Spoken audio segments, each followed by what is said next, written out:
மத்திய அரசாங்கம் கொடுக்கக்கூடிய நிதி எங்கன்னு சொல்லி முட்டைன்னு போட்டு போஸ்டர் வச்சது உங்களுக்கு, அது யாரு கொடுத்தா யாரு ஒட்டினான்னு சொல்ல தைரியம் இருக்கா உங்களுக்கு? ஏன்னா இல்ல, நாங்க தைரியமா ஒட்டுவோம். ஏன்னா மத்திய அரசாங்கம் கொடுக்கக்கூடிய நிதியை நீங்க எல்லாரும் சாப்பிட்டுட்டு ஏப்ப விட்டுட்டிய, நீங்க ஆட்சி செஞ்சது முட்டை ஆட்சின்னு நாங்க தைரியமா சொல்லுவோம் பிஜேபி காரங்க.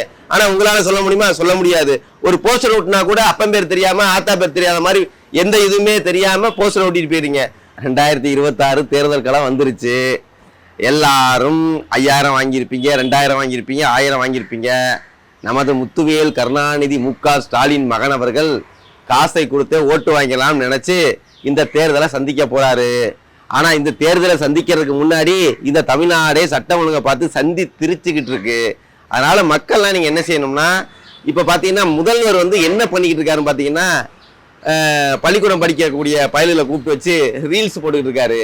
அந்த பசங்க சத்துணவு நல்லா இருக்கு, காலையில நாங்க போடுற சாப்பாடு நல்லா இருக்கு எல்லாம் சொல்றாங்க. கடைசியில பார்த்தா அந்த பள்ளிக்கூடத்துல பள்ளிக்கூட வாத்தியாரே இல்லையா, ஹெட்மாஸ்டர் இல்லையா. அப்ப அதுக்கு பக்கத்துல வேற பள்ளி கல்வித்துறை அமைச்சர் வேற பக்கத்துல உட்காந்துருக்காரு.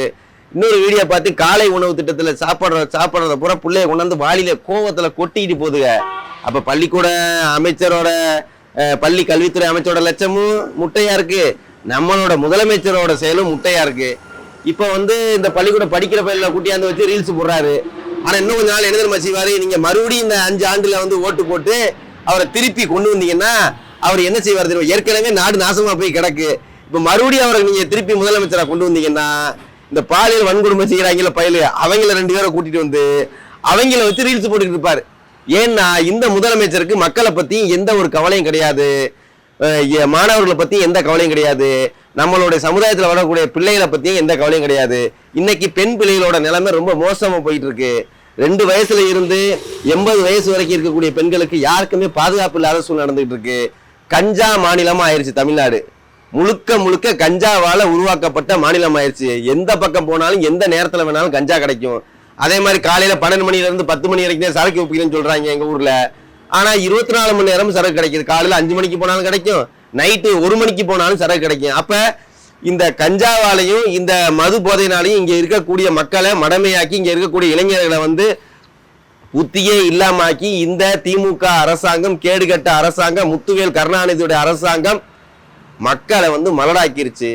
பெண்கள்லாம் வந்து எங்க ஊர்ல வந்து நிறைய தாலி எடுத்துட்டு இருக்காங்க. ஐயோ நான் என்ன செய்வேன், நாசமா போயிட்டு இருக்கேன் நாடு, இந்த மது ஒழிப்பை கொண்டு வரணும், மது ஆலைகளை மூடணும். எங்க ஊர்ல இருக்க பெண்கள்லாம் நிறைய பெண்கள் விதவை பெண்கள் இருக்கான்னு அம்மா, எங்க அம்மா பத்தினி அக்கா, எங்க அக்கா கனிமொழி அக்கா வந்தாங்க. என்ன சொன்னாங்க? நாங்க ஆட்சிக்கு வந்த உடனே மதுவான கடையெல்லாம் மூடிடும்னாங்க. மூடிட்டாங்களா? மக்களே பெண்களே சிந்திச்சு பாருங்க. இப்ப அவங்க ஆட்சியில தான் 5 ஆண்டு காலம் ஆட்சி முடிய போகுது, இன்னும் 1 மாசம் தான் இருக்கு. இது வரைக்கும் ஒரு மது ஆலையை மூடிருக்காங்களா? கூட மது ஆலையை மூடிருக்காங்களா? மது கடையை மூடிருக்காங்களா? இல்ல, மது கடையை எக்ஸ்ட்ரா தான் தந்திருக்காங்க. அதுலயும் இப்ப மணமகிழ் மன்றம் சொல்லி ஒன்ன கொண்டாந்து திறந்து கிட்டத்தட்ட ஒரு 1300 இருந்து 1500 மணமகிழ் மன்றங்கள் இப்ப திறந்தாங்க. அந்த மணமகிழ் மன்றம் திறக்கிறதுக்கு ஒரு கடைக்கு வந்து 1 கோடி ரூபாய் வந்து லஞ்சம். அப்ப 1300 மதுபான கடைக்கு 1300 கோடி லஞ்சம் வாங்கியிருக்காங்க. அப்ப எதுல லஞ்சம் பார்க்கலாம், எதுல செய்யலாம் அப்படிங்கிற ஒரு இது இருக்கு. 2வது பாத்தீங்கன்னா, என் ஊரு சிவகங்கை மாவட்டம் மானாமதுரை தொகுதியில இளையாங்குடி பகுதியில் நான் இருக்கேன். என் ஊர்ல என்ன நலத்திட்ட உதவி செஞ்சிருக்காங்கன்னு பார்த்தா 0. முதலமைச்சருக்கு எப்படி 0வோ அதே மாதிரி அவர் சுத்தி இருக்கிற அமைச்சர் எப்படி 0வோ அதே மாதிரி இருக்கக்கூடிய எம்எல்ஏ தமிழரசியும் 0. இந்த எம்எல்ஏ தமிழரசியோட வேலை என்னன்னு கேட்டீங்கன்னா, 4-5 பேரை கையில வச்சிருக்காங்க. இளையாங்குடி பகுதியில, மானாமதுரை பகுதியில, திருப்புவனம் பகுதியில இந்த கட்சிக்காரங்க மாவட்ட துணை செயலாளர், அமைப்பாளர், இளைஞர் அமைப்பாளர், கவுன்சிலரு, ஒன்றிய செயலாளர் இப்படி வச்சுக்கிட்டு ஒவ்வொரு யூனியன் ஆபீஸ்ல போயும் இந்த திருட்டு திராவிட மாடல் அரசாங்கம், முத்துவேல் கருணாநிதி மகனோட ஸ்டாலினோட அரசாங்கம் எந்த திட்டத்தையும் இந்த தமிழ்நாட்டுக்கு கொண்டு வரதே கிடையாது. கொடுக்கறது எல்லாமே பாரத பிரதமர் நரேந்திர மோடி அவர்கள் கொடுக்கக்கூடிய மத்திய அரசாங்கத்துல கொடுக்கக்கூடிய திட்டத்தை இந்த மாநில அரசாங்கம் நிறைவேற்றுறதுக்கு பூரா கமிஷன். எந்த டெண்டரும் எவனும் எடுக்க முடியாது. ஒரு ரவுடிய மாதிரி வந்து இந்த தமிழரசி எம்எல்ஏ நடந்துகிட்டு இருக்கு ஆளுல வச்சு. அதே மாதிரி இந்த நெல் கொள்முதல் நிலையம் அமைக்கிறது, அது பாத்தீங்கன்னா திமுக கட்சிக்காரங்களாம் எடுப்பாங்க. அதுல யாரும் விவசாயிகள் பயன்படவே முடியாது. நெல்லு கொள்முதல் நிலையம் அமைக்க சொல்றது மத்திய அரசாங்கம், பாரத பிரதமர் நரேந்திர மோடியோட அரசாங்கம். நெல்லை விவசாயிகிட்ட இருந்து வாங்கணும்னு ஒரு மூட்டைக்கு 24 ரூபா கொடுக்கறது பாரத பிரதமர். ஒரு கிலோவுக்கு 24 ரூபா ஒரு கிலோவுக்கு கொடுக்கிறார் நெல்லு. இந்த திருட்டு திராவிட மாடல் முத்துவேல் கருணாநிதி ஸ்டாலினோட அரசாங்கம் எவ்வளவு கொடுக்குதுன்னா ₹1.50 விவசாயிகள் கொடுக்குது. அந்த ₹1.50 எதுக்கு இந்த பாரத பிரதமர் கொடுத்திருக்காங்கன்னா, மாநில அரசு நல்ல விதமா கொள்முதல் பண்ணி அதை குடோன்ல கொண்டு அடுக்கிறதுக்கு வாங்குறதுக்கு அந்த ₹1.50 கொடுத்துட்டு மத்த எல்லாத்தையும் கொடுக்குறாங்க. அப்ப ₹24 கொடுக்கிற மத்திய அரசாங்கம் எந்த ஒரு ஊழலும் செய்யல, எதுவும் செய்யல, பிஜேபி கார எதுவுக்குள்ளேயும் போகல வரல. ஆனா இந்த ₹1 கொடுத்துட்டு இந்த மாநில அரசாங்கம் திமுகவுடைய முத்துவேல் கருணாநிதி ஸ்டாலினோட அரசாங்கம் என்ன செய்யுதுன்னா, அந்த ஒன்றிய செயலாளர், அங்க இருக்கிற கவுன்சிலர், இவங்க எல்லாம் ஒன்னா கலெக்டர்கிட்ட ஒன்னு சேர்ந்துக்கிட்டு, இப்ப கலெக்டர் என்னன்னா மக்களுக்கான கலெக்டரா இல்ல, திமுகவுடைய கைக்கூலியான கலெக்டரா தான் இன்னைக்கு இருக்கிற சிவகங்கை மாவட்டத்தில் கலெக்டர் இருக்காங்க. நல்லா தெரிஞ்சுக்கோங்க, திங்கக்கிழமை குறைதீர்ப்பு முகாம்னு ஒண்ணு நடக்கும். அந்த முகாமுக்கு நீங்க மனு எடுத்துட்டு போனீங்கன்னா இந்த கலெக்டர் அம்மா பின்னாடி வழி வாசல வெளியில போயிடுவாங்க. நான் கண் கூட பார்த்தவன், ஐயோ மணி எடுத்துட்டு மனு எடுத்துட்டு வராங்க, நம்ம இங்க இருந்தோம்னா, ஏன்னா பதில் மக்களை எதிர்கொள்ளக்கூடிய சக்தி கூட இல்லாத ஒரு கலெக்டர் தான் இன்னைக்கு நம்ம சிவகங்கை மாவட்டத்தோட கலெக்டரா இருக்காங்க. நீங்க மனு இந்த பக்கம் கொண்டு போனீங்கன்னா அவங்க பின்வாசல் வழியே பின்னாடி போயிருவாங்க, கார்ல ஏறி போயிருவாங்க. அந்த மாதிரியான கலெக்டர் இன்னைக்கு இருக்கிறாங்க. காவல்துறை அதை விட பெரிய காவல்துறையா இருக்கு. காவல்துறைக்கு என்ன தெரியுமா வேலை? நம்ம ஊர்ல கஞ்சா விற்கிறாங்க, 24 மணி நேரம் தண்ணி விற்கிறாங்க, சரக்கு விற்கிறாங்க, மற்ற என்னென்ன பிரச்சனை எல்லாம் இருக்க எல்லாத்தையும் விற்பாங்க. பொம்பளை பிள்ளைகளுக்கு இவ்வளவு பாலியல் வன்கொடுமை நடக்குது. 7 நாளாச்சு இன்னும் விளாத்திக்குளத்துல இறந்த பெண்ணுக்கு எந்த ஒரு விடிவாடம் கிடையாது. ஒரு வாரத்துக்குள்ள 4-5 பாலியல் வன்கொடுமை நடந்திருக்கு. ஏதாவது ஒரு விடிவாளம் இருக்கா? எந்த விடிவாளமும் கிடையாது. காவல்துறையும் கையாளாகாத காவல்துறை, இந்த தமிழ்நாடு அரசும் கையாளாகாத தமிழ்நாடு அரசு, முத்துவேல் கருணாநிதி ஸ்டாலினோட அரசு முட்டை ஜீரோ. மத்திய அரசாங்கம் கொடுக்கக்கூடிய நிதி எங்கன்னு சொல்லி முட்டைன்னு போட்டு போஸ்டர் வச்சது உங்களுக்கு, அது யாரு கொடுத்தா யாரு ஒட்டினான்னு சொல்ல தைரியம் இருக்கா உங்களுக்கு? ஏன்னா இல்ல, நாங்க தைரியமா ஒட்டுவோம். ஏன்னா மத்திய அரசாங்கம் கொடுக்கக்கூடிய நிதியை நீங்க எல்லாரும் சாப்பிட்டுட்டு ஏப்ப விட்டுட்டிய, நீங்க ஆட்சி செஞ்சது முட்டை ஆட்சின்னு நாங்க தைரியமா சொல்லுவோம் பிஜேபி காரங்க. ஆனா உங்களால சொல்ல முடியுமா? சொல்ல முடியாது. ஒரு போஸ்டர் ஒட்டினா கூட அப்பன் பேர் தெரியாம ஆத்தா பேர் தெரியாத மாதிரி எந்த இதுவுமே தெரியாம போஸ்டர் ஒட்டிட்டு போயிருங்க. நாங்க இளையாங்குடி பகுதியில இருக்கோம், இந்த பொறுப்புல இருக்கோம், சிவகங்கை மாவட்டத்தில் இருக்கோம்னு கீழே பேரை போட்டு நாங்க போஸ்டர் ஒட்டுவோம். அந்த தைரியம் உங்களுக்கு இல்லை. ஏன்னா நீங்க எல்லாருமே மத்திய அரசோட திட்டத்துல ஸ்டிக்கர் ஒட்டுறதுதான் உங்களோட வேலை.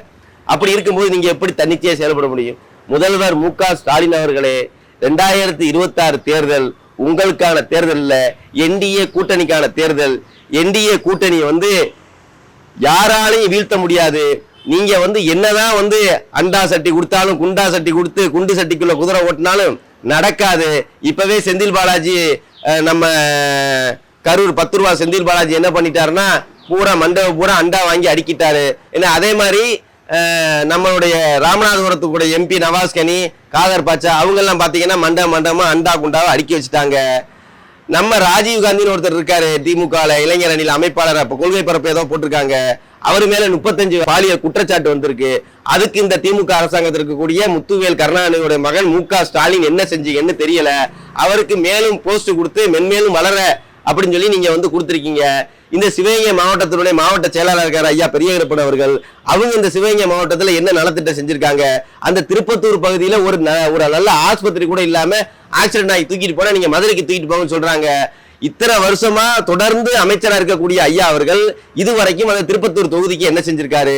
2வது சிவகங்கை மாவட்டத்துக்கு என்ன செஞ்சிருக்காருன்னு நீங்க நல்லா யோசிச்சு பார்க்கணும். ஒரு அமைச்சரா இருந்து இந்த அமைச்சரோட வேலை என்ன? அந்த அமைச்சரோட வேலை என்னன்னா, ரோடு பூரா இருக்கக்கூடிய ஹைவேல இருக்கக்கூடிய எழுத்தை இந்தி எழுத்து இருந்தா அழிச்சுப்பாரு. அதே மாதிரி இந்த திமுக காரங்களுக்கு என்னதே இருக்குன்னு தெரியல மண்டையில. அதாவது ஒன்னே ஒன்று சொல்லிக்கிறேன், எங்க ஊர் பக்கம் நல்ல ஆடு மாடு இதெல்லாம் வாங்கி விட்டுருக்கோம். தயவு செய்து இந்த திமுக இருக்கிறவங்க எல்லாம் வந்தீங்கன்னா மேய்ச்சிங்கன்னா அதுலயாவது ஒரு வருமானம் வரும், எங்களுக்கு அது கொஞ்சம் ஹெல்ப்பா இருக்கும். இல்ல இந்த திமுகவோட வேலை என்னன்னா 2026 அப்புறம் இந்த மாதிரி ஆடு மாடு மேய்க்கிற தொழிலுக்கு வந்துருவீங்க, எங்க தொழிலுக்கு வந்துருவீங்க, விவசாயம் சார்ந்த தொழிலுக்கு வந்துருவீங்க. ஆடு மாடு மேய்க்கிற தொழில் ஒன்றும் இழிவான தொழில் கிடையாது, அதனால வந்துருங்க. நாங்களும் அந்த வேலை தான் பார்த்துக்கிட்டு இருக்கோம். இந்த 2026 தேர்தலில் மக்கள் எல்லாரும் உங்களுக்கான சவுக்கடி கொடுக்க போறாங்க, சம்பட்டி அடி கொடுக்க போறாங்க. இந்த திமுகங்கிற கட்சியை வேரோடும் வேரோடி மண்ணோடும் புடுங்கி எறியறதுக்கு மக்கள் எல்லாம் தயாராயிட்டாங்க. சிவகங்கை மாவட்டத்துல நீங்க ஒரு சீட்டு கூட வர முடியாது. திருப்பத்தூர் கூட நாங்க எப்பவும் ஜெயிச்சிட்டு இருக்கோம் நீங்க சொல்லிட்டு இருக்கீங்க. திருப்பத்தூர் தொகுதி கூட இந்த தடவை மண்ணை கவுவாங்கன்னு சொல்லி இந்த காணொலி மூலமா உங்களுக்கு தெரிவிச்சுக்கிறேன். மக்களே சிந்திங்க.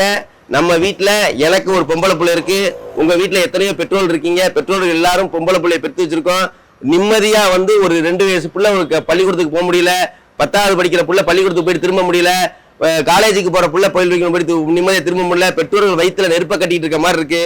அதனால இந்த மாதிரி கேடுகட்ட அரசாங்கம் வேணுமா, இல்ல என்டிஏ கூட்டணியினால சட்ட ஒழுங்கை சீரா வச்சிருந்த ஐயா எடப்பாடி ஐயா தலைமையிலையும் ஐயா பிரதமர் ஐயா மோடி தலைமையில் இருக்கக்கூடிய கூட்டணி கட்சியோட ஆட்சி வேணுமான்னு முடிவு பண்ணி நல்லவர்களுக்கு வாக்களியுங்கள். தேசிய ஜனநாயக கூட்டணிக்கு வாக்களியுங்கள். அன்போடு கேள்விக்கூடிய நன்றி, வணக்கம். பாரத் மாதா கி ஜெய்.